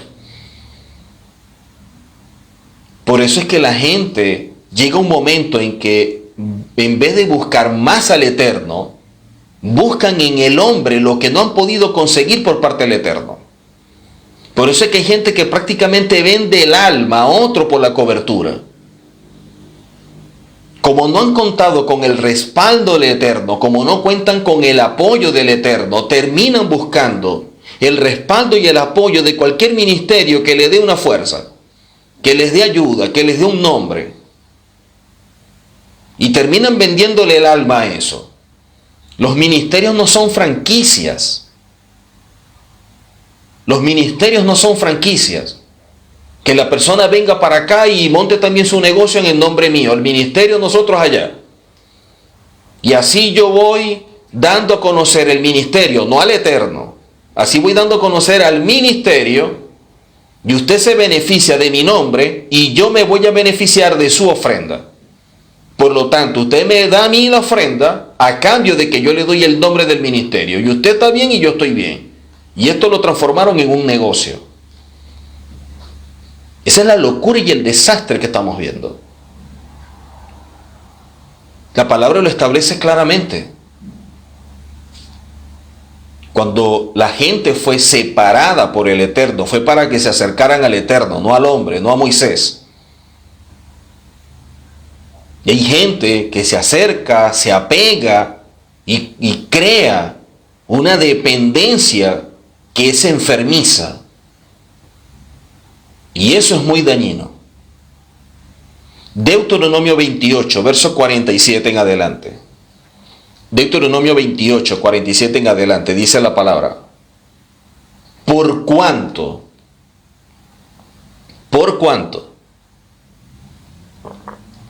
no serviste a Adonai tu Elohim con alegría y con gozo de corazón. Entonces, servir al Eterno tiene que ser de mucha alegría, de mucho gozo, porque primeramente, ¿quiénes somos para poder llevar un mensaje tan perfecto siendo gente tan imperfecta? ¿Quiénes somos nosotros para tener el honor de mostrar las verdades del Eterno y su santidad siendo gente con tantas deficiencias, con tantas debilidades, con tantos problemas? Pero al Eterno le plació, el Eterno vio en nosotros a lo mejor cosas que no hemos terminado de descubrir, porque no nos damos a la tarea de conocernos a nosotros mismos. Vivimos mirando hacia afuera, no hacia adentro. Vivimos tratando de copiar la vida de otro, atento de lo que otro hace. Si la visión de fulano da resultado, yo quiero traérmela para acá para que me dé resultado. Y empezamos a copiar. Cuando tú copias la visión de otro, esa es una muestra clara de que tú no fuiste llamado. Porque nadie es llamado sin una visión.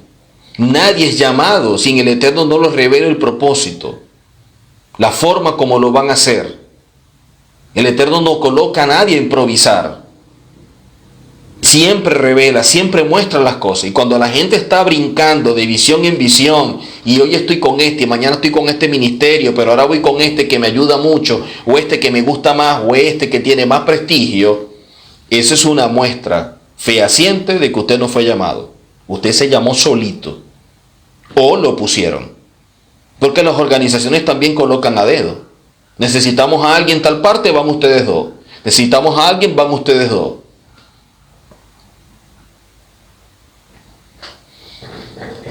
Dice la palabra entonces en Deuteronomio o en Devarim 28, por cuanto no serviste al Eterno, tu Elohim, con alegría y con gozo de corazón, por la abundancia de todas las cosas, servirás por tanto a tus enemigos, que enviaré contra ti, con hambre y con sed, con desnudez y con falta de todas las cosas, y él pondrá yugo de hierro sobre tu cuello hasta destruirte. Mire, todos en el ministerio, todos, hemos pasado por momentos en que hemos estado arriba y momentos en que hemos estado abajo. Momentos en que hemos tenido a lo mejor mucho y momentos en los que hemos tenido poco. Esos procesos son parte del ministerio, eso forjan el carácter en nosotros.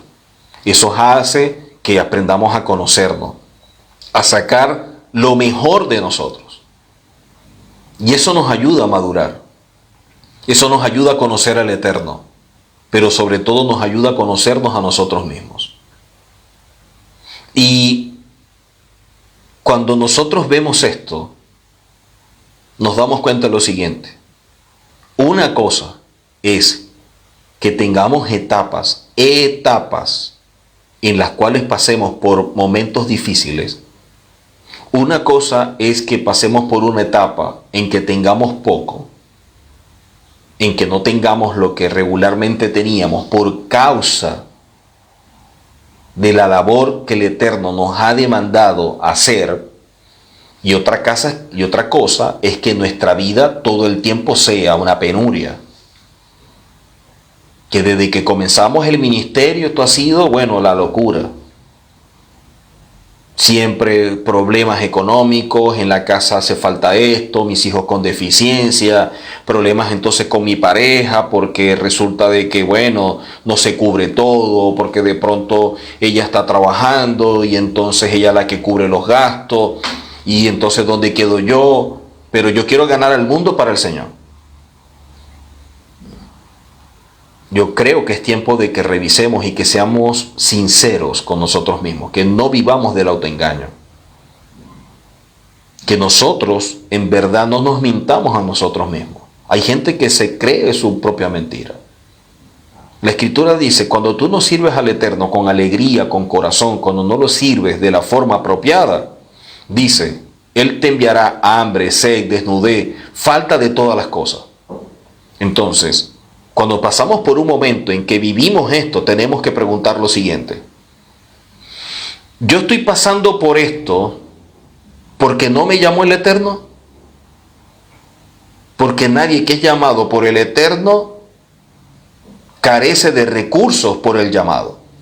Una persona que es embajador de República Dominicana y va a ser representante de República Dominicana como embajador en Estados Unidos, el embajador de República Dominicana no llega a Estados Unidos a ver de qué trabaja, de qué vive, cómo paga el servicio, cómo come, porque el gobierno que lo está enviando como embajador le va a proveer todo eso.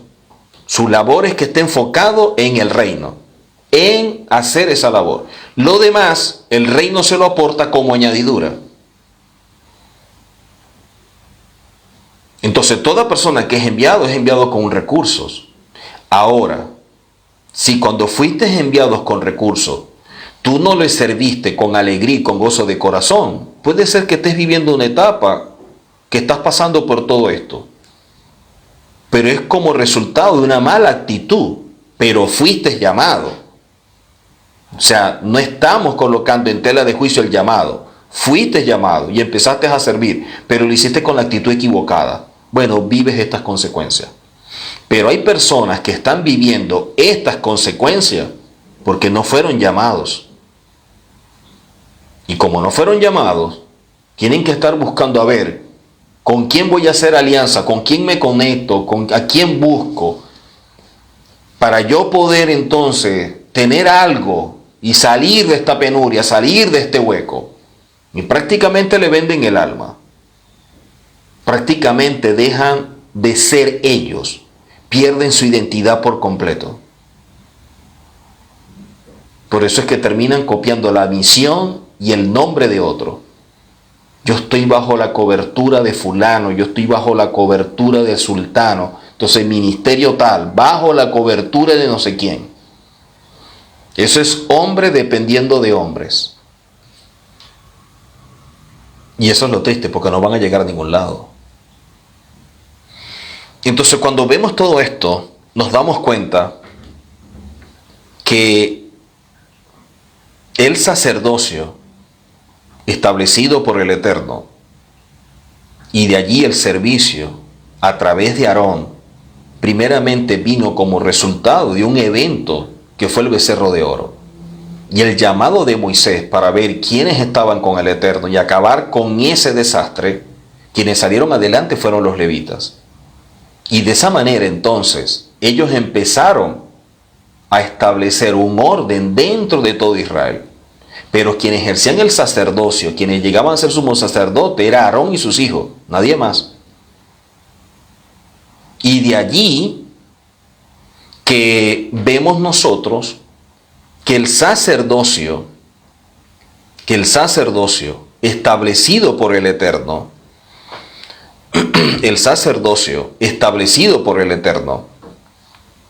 de acuerdo al orden de Melquisedec, precede al sacerdocio de Aarón. Por lo tanto, en posición, en relevancia en todo esto, la labor que se hace bajo el orden de Melquisedec, que para efectos nuestros es de acuerdo a lo que el Eterno ha establecido y nos constituyó, basado en lo que el Mesías designó, tiene valor y tiene tanta legitimidad como el sacerdocio de Aarón. Porque si el Mesías es constituido según el orden de Melquisedec, tiene legitimidad para hacer lo que hace. Si el Mesías fue constituido según el orden de Melquisedec, y el Mesías dice, así como tú me enviaste, yo los envío, como tú me enviaste, yo los envío, el ser un enviado de parte del Mesías según el orden de Melquisedec recae también sobre aquellos que son enviados por el Mesías, pero constituidos por el Eterno con el don que el Eterno les da. Entonces el Eterno da un don ministerial. Sí, y de esa manera somos constituidos por el Eterno. Pero lo que da legitimidad es que el orden del servicio viene a través del Mesías, de acuerdo al orden de Melquisedec, que fue escogido directamente por el Eterno. Eso es lo que hace que podamos operar de forma legítima como autoridades. Y por eso, si como autoridades somos legítimos, al igual que el sacerdote, también estamos en la capacidad de recibir, como dice la palabra, por dedicarse a la Torá, por dedicarse al servicio, por hacer todas estas cosas, de recibir aquello, como dice la palabra, lo correspondiente, sea el diezmo, sea la ofrenda, la donación, lo que la gente deba aportar. Lo que la gente deba aportar. Pero la Escritura, en el segundo libro de Reyes, capítulo 12, verso 16, segundo libro de Reyes 12, 16, dice: la plata de las ofrendas por la culpa y la plata de las ofrendas por el pecado no era ingresada a la casa del Eterno, pues eran para los sacerdotes. O sea, se le entregaba a ellos directamente. Pero miren lo que dice: esta plata por la culpa y por el pecado, la expresión que aparece allí es la palabra keseb. Keseb es dinero. Porque muchas veces la gente dice: no, pero es que la ofrenda eran vacas, por eso es que yo no ofrendo, porque yo no voy a llevar una vaca para la iglesia. Las ofrendas eran ovejas y yo no voy a llevar una oveja para la iglesia. No. La palabra establece claramente todo lo que se entregaba, y ahí dice claramente que es keseb, que era dinero. Y lo vemos en la Escritura. Entonces, hay un sacerdocio que vemos nosotros aquí en esta parashá Tetzaveh, que habla de ordenar, y de esta forma Moisés tiene que establecer a todas estas autoridades de parte del Eterno, que dio la orden de: sepárame a Aarón y a sus hijos y acércalos a mí para el servicio. Pero vemos también un orden a través de Melquisedec, donde vemos nosotros en la Escritura, y en otra oportunidad vamos a estudiar este tema sobre Melquisedec más a profundidad en relación al Mesías, donde vemos que este orden de Melquisedec es superior, supera y es previo al de Aarón. Porque ya Abraham, reconociendo la autoridad y la posición de Melquisedec, le rinde honores y dice que hasta le entregó el diezmo. Y vemos que el Mesías, siendo él una autoridad, es reconocido por ser una autoridad de acuerdo al orden de Melquisedec. Y miren lo que dice la palabra en Juan, y con esto vamos terminando. Juan capítulo 17, verso 18 en adelante. Juan 17, verso 18 en adelante, dice la palabra: como me enviaste al mundo, como tú me enviaste al mundo, también yo los envío. O sea, la autoridad que recae sobre el Mesías al ser enviado, y de allí la forma en que fue constituido, de la misma manera recae sobre todos los que somos autoridad y por la forma en que somos constituidos. Eso se transfiere. Como me enviaste al mundo, también yo los envío al mundo. Y por ellos yo me santifico, para que también ellos sean santificados en verdad. Pero no ruego solo por esto, sino también por los que han de creer en mí, por la palabra de ellos.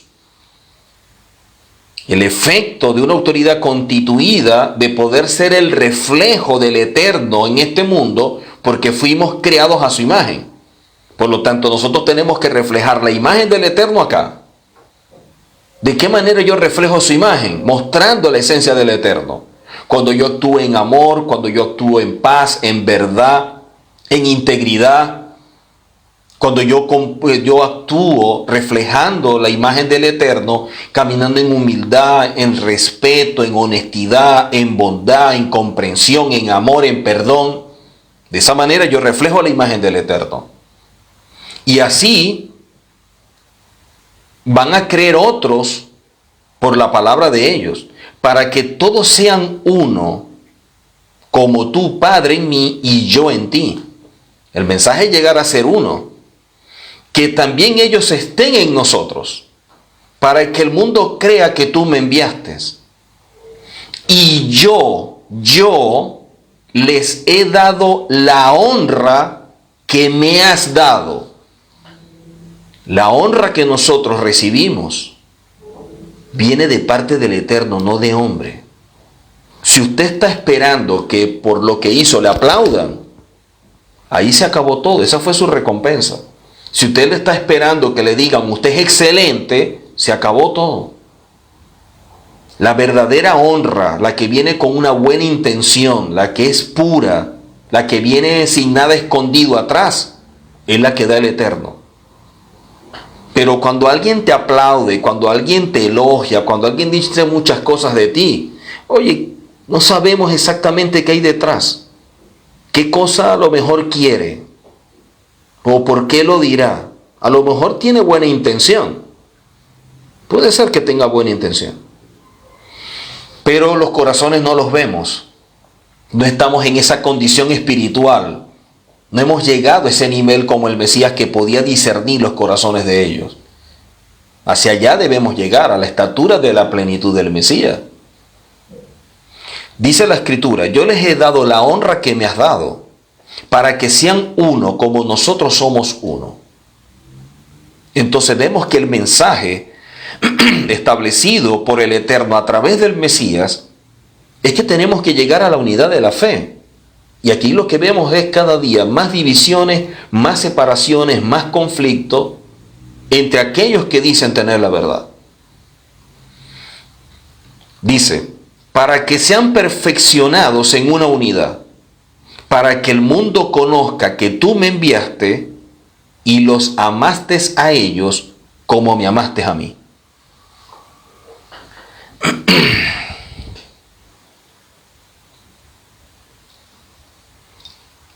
Tremendo esto. Como dice la Escritura, así como el Mesías fue enviado, así también somos enviados nosotros. Y la honra que recibió el Mesías del Padre, esa honra, dice, yo les he dado la honra que tú me diste. Termino con esta cita, Hebreos capítulo 3.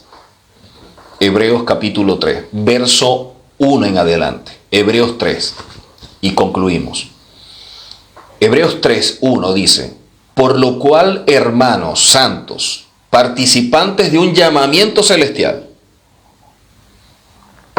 ¿De dónde viene el llamamiento?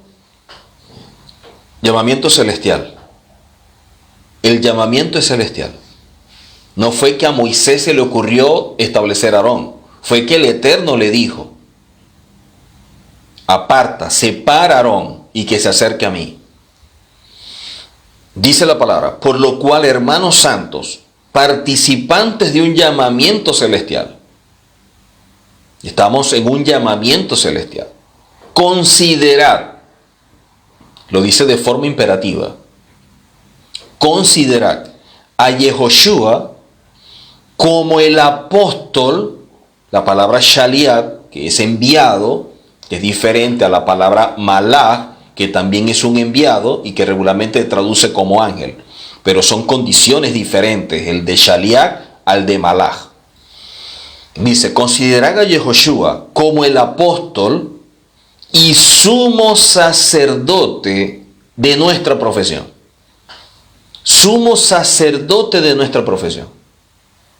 Debemos entender cuál es nuestra profesión para saber el sacerdocio que ejerce el Mesías, el cual es fiel al que lo constituyó.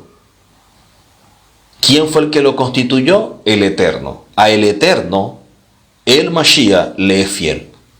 Dice, como también lo fue Moisés en la casa.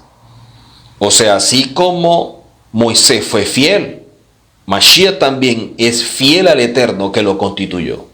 Ahora miren lo que dice acá. Pero aquel, hablando del Mesías y de su llamamiento celestial y de allí el ser sumo sacerdote, dice, pero aquel, hablando del Mesías, fue considerado digno de tanta más honra que Moisés. El Mesías tiene más honra que Moisés, por cuanto mayor honra que la casa tiene el que la constituyó. Entonces, si el Mesías tiene mayor honra que Moisés, por cuanto mayor honra que la casa tiene el que la constituyó, quiere decir que el sacerdocio del Mesías, según el orden de Melquisedec, supera en todo el orden según lo establecido por el Eterno a Aarón y a la descendencia de Aarón, que a la final recayó prácticamente en uno, en Eleazar. Y nosotros, si somos constituidos y establecidos no por Aarón, sino por el Mesías, entonces quiere decir que estamos en una condición espiritual mayor. Y eso no es por asunto de arrogancia, de prepotencia ni de orgullo espiritual. No, es para que entendamos la posición que tenemos y sepamos cumplir con el llamamiento celestial y poder servir, como dije anteriormente, de acuerdo a la palabra. Una buena kavaná, una buena intención, una buena motivación, pero también con gozo y con alegría. Porque todo lo entrega el Eterno para que sirvamos. Pero cómo servimos, la forma en que servimos, eso sí depende de nosotros. Y eso es lo que mide el Eterno. No qué tan bueno sea alguien enseñando, porque al fin y al cabo Él da el don. No qué tan bueno sea una persona cantando, porque al fin y al cabo Él le dio la voz. No es que tan bueno sea tocando un instrumento, Él le dio el talento para que toque. Si Él quita el talento y el don, ni enseñamos, ni cantamos, ni tocamos ningún instrumento. Entonces, lo que hagamos con los instrumentos, lo que hagamos enseñando, lo que hagamos con el talento, no impresiona en nada al Eterno. Porque todo viene de Él. Nuestra actitud al momento de servir sí es lo importante. La forma sí es lo relevante, con alegría, con gozo, con gratitud hacia aquel que nos constituyó. Y de esa forma, si todo viene de la mano del Eterno, lo que demos y la cantidad que demos tampoco impresiona al Eterno, porque todo viene de su mano abierta, santa y generosa. Todo, inclusive nuestra vida. Entonces, ¿qué puedo dar yo o qué cantidad puedo dar que impresione al Eterno? Si del Eterno es todo el oro y la plata del mundo. La cantidad que yo dé nunca va a impresionar al Eterno, pero la actitud con la que yo dé, sí. ¿Qué es lo que hay en mi corazón cuando yo hago las cosas? Eso es lo importante.